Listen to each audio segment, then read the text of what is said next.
Assalamualaikum warahmatullahi wabarakatuh.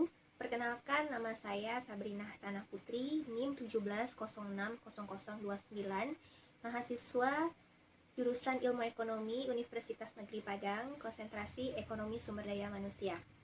Di sini saya akan menjelaskan materi tentang teori perdagangan internasional dan strategi pembangunan bab 12 di dalam buku Tudaro. Di dalam bab 12 mengenai teori perdagangan internasional dan strategi pembangunan, poin pertama yang akan kita bahas adalah globalisasi perekonomian suatu pengantar. Globalisasi menjadi salah satu kata yang sering dipakai dalam diskusi pembangunan, perdagangan, dan ekonomi politik internasional. Globalisasi adalah proses yang membuat perekonomian berbagai negara di dunia semakin menyatu, mengarah ke perekonomian global, dan kebijakan global seperti WTO, World Trade Organization. Dan globalisasi juga merujuk pada munculnya budaya lokal, yaitu orang-orang mengkonsumsi barang dan jasa yang serupa di berbagai negara dan menggunakan bahasa bisnis yang sama, yaitu bahasa Inggris. Namun dalam arti ekonomi, globalisasi berarti meningkatnya keterbukaan perekonomian suatu negara terhadap perdagangan internasional, aliran dana internasional, dan investasi asing langsung. Bagi sejumlah orang, istilah globalisasi mengisyaratkan peluang bisnis yang menarik, pertumbuhan pengetahuan dan inovasi yang lebih cepat, dan transfer pengetahuan ke negara-negara berkembang yang mendorong pertumbuhan semakin lebih cepat. Namun bagi sejumlah orang lain, globalisasi menimbulkan keprihatinan yang serius, karena ketimpangan dapat bertambah baik antar negara maupun dalam negara. Degradasi lingkungan akan semakin cepat, dominasi internasional dari negara kaya dapat meluas, dan bahkan bisa menjerat kita, dan sejumlah penduduk dan wilayah akan semakin jauh tertinggal. Oleh karena itu, globalisasi membawa manfaat dan peluang di samping ia memiliki biaya dan risiko. Hal ini berlaku bagi semua orang di semua negara, terutama orang-orang miskin di negara-negara berpendapatan rendah. Manfaat dan peluang yang didapatkan oleh negara-negara berkembang dari adanya globalisasi ini adalah: yang pertama adalah adanya pertukaran budaya, sosial, dan ilmu pengetahuan dan teknologi selain melalui perdagangan dan keuangan internasional. Yang kedua, penyebaran ide-ide produktif yang lebih cepat, seperti penerapan teknologi baru di seluruh dunia akan membantu negara-negara berkembang lebih cepat menyusul ketertinggalan. Sedangkan dampak negatif globalisasi juga lebih besar bagi negara-negara miskin karena adanya kemungkinan negara-negara miskin terjebak ke dalam pola ketergantungan apabila dualisme di dalam negara-negara tersebut menajam, atau apabila sebagian kalangan miskin benar-benar diabaikan oleh globalisasi. Poin kedua, perdagangan internasional beberapa isu penting. Dalam tahun-tahun belakangan ini, banyak perhatian pada isu perdagangan dan pembangunan yang difokuskan untuk memahami keberhasilan ekspor yang spektakuler dari Asia Timur. Pada saat bersamaan, di seantero Afrika, Timur Tengah, dan Amerika Latin, ekspor produk primer biasanya mencakup porsi besar dari PDB, produk domestik bruto negara individu. Apa itu ekspor produk primer? Ekspor produk primer yaitu produk yang dihasilkan dari pekerjaan yang bersifat ekstraktif seperti pertanian, kayu, perikanan, tambang, penggalian, pangan, dan bahan baku. Karena pasar dan harga-harga produk ekspor sering tidak stabil, maka ketergantungan ekspor atau ekspor dependence pada produk primer menghadirkan sejumlah risiko dan ketidakpastian yang tidak diinginkan oleh banyak negara. Selain masalah ketergantungan ekspor tersebut, negara-negara berkembang juga bergantung pada impor bahan baku, mesin, barang-barang modal, barang-barang produsen intermediate, dan lain-lainnya. Namun perdagangan dan keuangan internasional harus dipahami secara luas, dengan membuka perekonomian dan masyarakat terhadap perniagaan dan perdagangan global serta berorientasi keluar ke bangsa-bangsa lainnya di dunia ini. Meskipun partisipasi di perekonomian dunia tidak bisa dihindarkan, masih ada ruang bagi pilihan kebijakan mengenai partisipasi jenis apa yang harus didorong dan jenis strategi kebijakan apa yang harus dikejar. 5 pertanyaan dasar mengenai perdagangan dan pembangunan. 1. Bagaimana cara perdagangan internasional mempengaruhi tingkat struktur dan karakter pertumbuhan ekonomi? Kedua, bagaimana cara perdagangan mengubah distribusi pendapatan dan kekayaan dalam suatu negara dan di antara berbagai negara? Bagaimana keuntungan dan kerugian didistribusikan dan siapa yang akan memetik manfaatnya? Yang ketiga, dalam kondisi apa perdagangan dapat membantu suatu negara mencapai tujuan pembangunannya? Yang keempat, dapatkah negara berkembang secara mandiri menentukan seberapa banyak perdagangan yang dilakukannya atau produk dan jasa apa yang dijualnya? Yang kelima, apakah sebaiknya negara berkembang menerapkan kebijakan yang berorientasi keluar atau berorientasi ke dalam? Dan jawaban atau saran untuk 5 pertanyaan ini jelas tidak akan sama dalam beragam perekonomian di dunia negara berkembang. Arti penting ekspor bagi berbagai negara berkembang. Semakin besar pangsa ekspor negara berkembang yang tercatat di GDP, Gross Domestic Product, mungkin disebabkan oleh semakin tingginya harga relatif jasa non-perdagangan di negara maju ketimbang negara berkembang. Sementara total ekspor dan pangsa produk manufaktur dalam ekspor barang terus mengalami kenaikan di negara-negara berkembang. Sejumlah kecil negara industri baru masih mendominasi ekspor negara-negara berkembang. Elastisitas permintaan dan instabilitas pendapatan ekspor. Kebanyakan penelitian statistik mengungkapkan elastisitas pendapatan terhadap permintaan untuk produk primer relatif rendah. Selain itu, karena elastisitas harga terhadap permintaan atas komoditas primer juga cenderung rendah, yang mengakibatkan fluktuasi harga yang tajam dan bergejolak. Selanjutnya, nilai tukar perdagangan dan hipotesis Prebisch-Singer. Nilai tukar perdagangan komoditas adalah rasio harga rata-rata ekspor suatu negara terhadap harga rata-rata impornya. Teori hipotesis Prebisch-Singer mengatakan bahwa terdapat dan akan selalu terdapat penurunan jangka panjang dalam nilai tukar komoditas primer dari para eksportir akibat adanya kombinasi antara rendahnya pendapatan dan elastisitas harga terhadap permintaan. Teori tradisional tentang perdagangan internasional, yaitu keunggulan komparatif. Keunggulan komparatif yaitu produksi suatu komoditas pada biaya peluang atau oportunitas yang lebih rendah dibandingkan komoditas alternatif yang dapat diproduksi. Muncullah fenomena spesialisasi yang didasarkan pada keunggulan komparatif bahkan dalam perekonomian subsisten yang paling primitif sekalipun. Prinsip keunggulan komparatif menegaskan bahwa suatu negara harus dan dalam kondisi persaingan akan berspesialisasi dalam mengekspor produk-produk yang dihasilkan pada biaya relatif yang terendah. Selanjutnya, anugerah faktor relatif dan spesialisasi internasional model neoklasik. Teori perdagangan anugerah faktor neoklasik juga memungkinkan kita untuk menjabarkan secara analitis dampak dari pertumbuhan ekonomi terhadap pola perdagangan dan dampak dari perdagangan terhadap struktur ekonomi nasional dan terhadap perolehan pendapatan atau pembayaran atas beragam faktor produksi. Yaitu poin keempat, kritik terhadap teori perdagangan bebas tradisional dalam konteks pengalaman negara berkembang. Ada 6 asumsi dasar dalam model perdagangan neoklasik tradisional, yaitu 1. Seluruh sumber daya produktif yang ada di setiap negara bersifat tetap dalam hal jumlah dan bersifat konstan dalam hal kualitas. Teknologi produksi bersifat tetap dan tersedia secara bebas bagi semua negara. Di dalam negara, faktor produksi dan perekonomian secara keseluruhan ditandai oleh adanya persaingan sempurna. Pemerintah nasional tidak memainkan peran dalam ekonomi internasional. Perdagangan akan selalu berimbang di setiap negara dan semua perekonomian senantiasa siap untuk menyesuaikan diri terhadap perubahan atas harga-harga internasional dengan dislokasi sumber daya yang minimal. Keuntungan perdagangan yang diterima oleh suatu negara dinikmati oleh seluruh warga negara tersebut. Pertumbuhan sumber daya dan perdagangan model utara-selatan dari perdagangan yang timpang. Teknologi yang bersifat tetap dan tersedia secara bebas serta kedaulatan konsumen. Tidak adanya kiprah pemerintah dalam hubungan perdagangan, keuntungan perdagangan bagi penduduk suatu negara.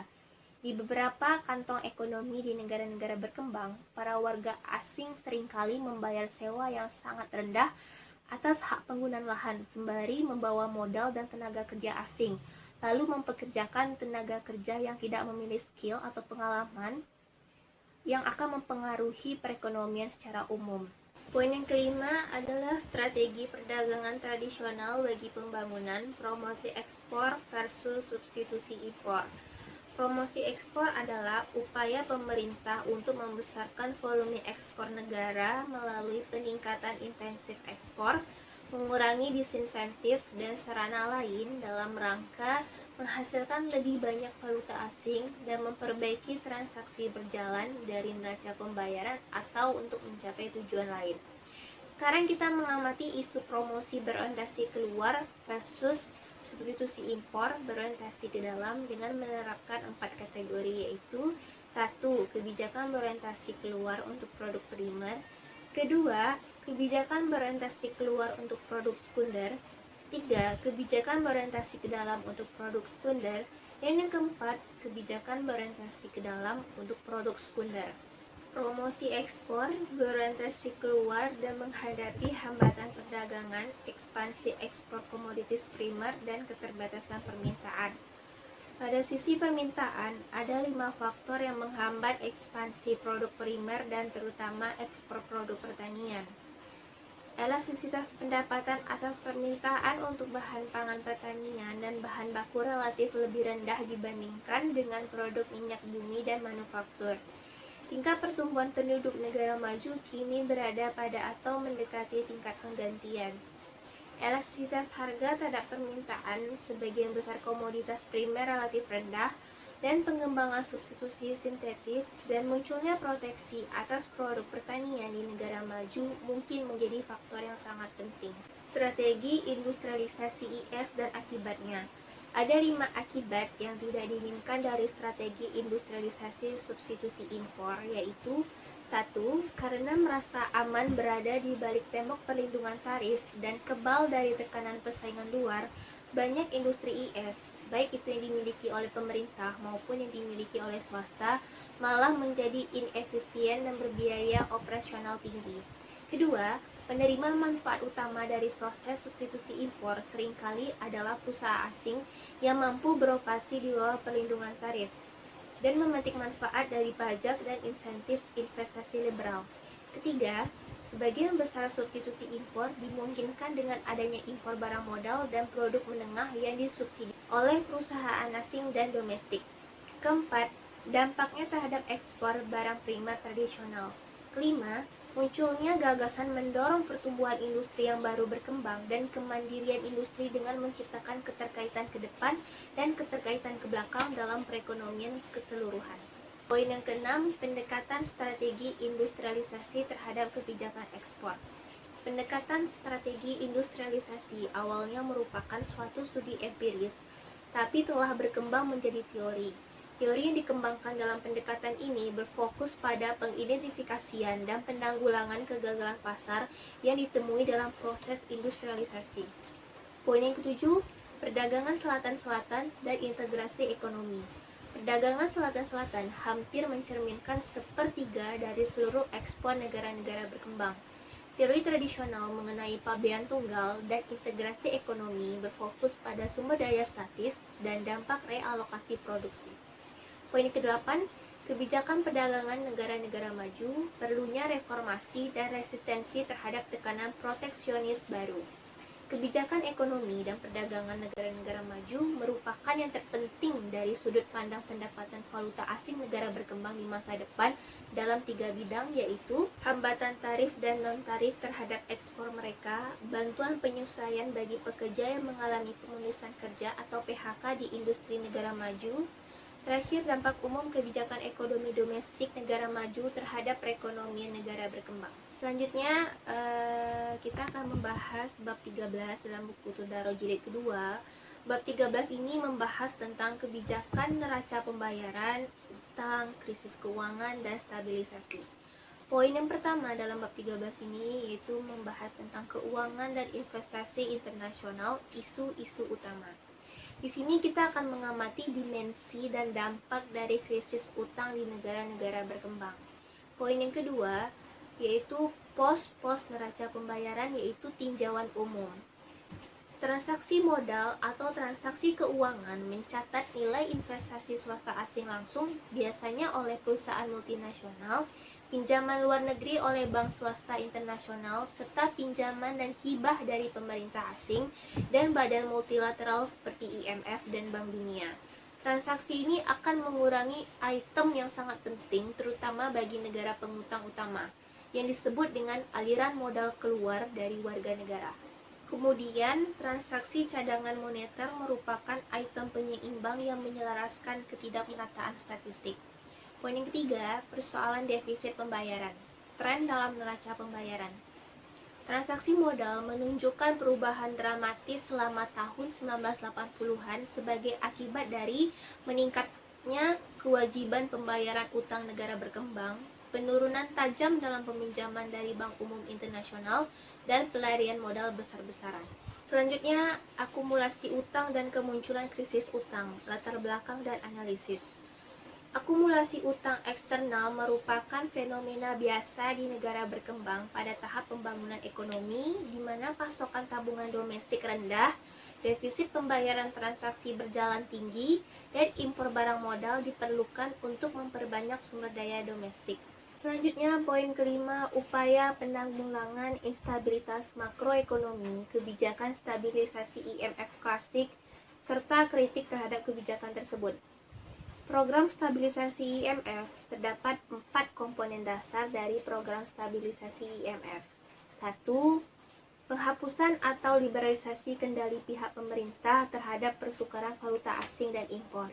Kedua, devaluasi nilai tukar resmi mata uang domestik.